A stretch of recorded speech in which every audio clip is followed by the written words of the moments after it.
Amanda Koire. I am an associate psychiatrist in the Division of Women's Mental Health and Reproductive Psychiatry at Brigham and Women's Hospital in Boston, and also an assistant professor of psychiatry at Harvard Medical School. So the presentation that I gave today was about childbirth-related PTSD, which is an important subtype of PTSD that is often overlooked and underdiagnosed.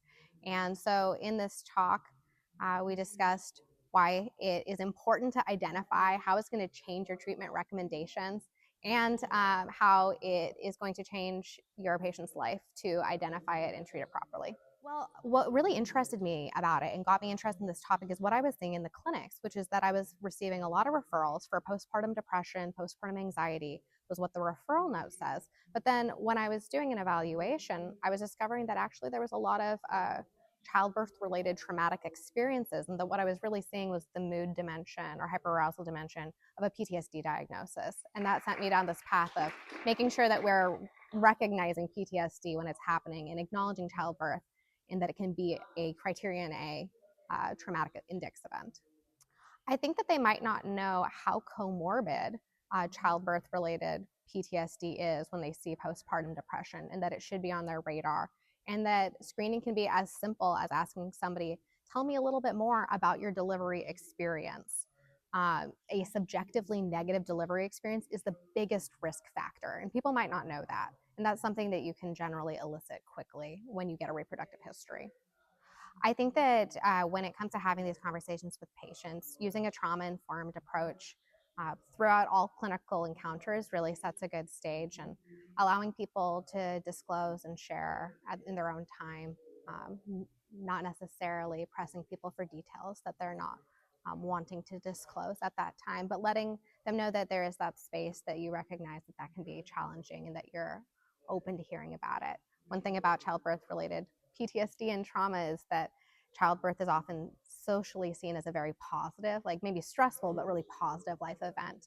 And it can be very validating for people to know that they're able to speak about it as something less than an amazing experience at all times, and that you're here to listen. Oh yeah, I mean, I challenge you to think of any other criterion A potential like index event where, think about going into a war zone, an earthquake that you lived through, a car accident, where if you give the one-liner, somebody's response would be, congratulations. That's very unique, and I think it can lead people to feel uncertain about sharing it, or even acknowledging it, or talking about it as a traumatic experience, even if they experienced it as such. Yeah, so a lot of the best evidence-based treatments for PTSD are forms of psychotherapy. There are a lot of great different treatments. There are medications, there are therapies, and a lot of them are going to be really feasible and acceptable in the perinatal population. Some of the biggest challenges are limited time. People are really busy, so you want to find something that they can engage in and feel able to do.